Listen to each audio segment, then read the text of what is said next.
Here's how I double cleanse using the newest Elana Minerals Gentle Cleansing Duo.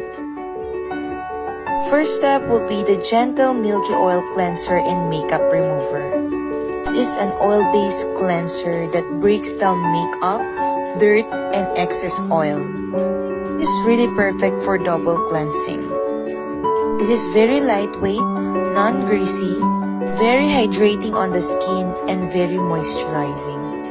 This also protects skin barrier. This is perfect for all skin types. And I love that it is fragrance free. As you can see, it really does help to remove a lot of dirt and makeup from the skin. Step 2 would be the Gentle Low pH Cleanser.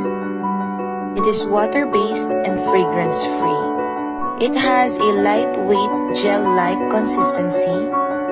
This gently removes the remaining dirt or makeup as well as the excess oil on the skin. This protects skin barrier.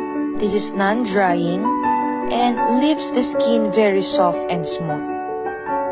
You will really see how clean my skin after wiping it. As a person who has a very sensitive skin, I super love this duo. We will be giving one set of this Gentle Cleansing Duo to a skincare lover like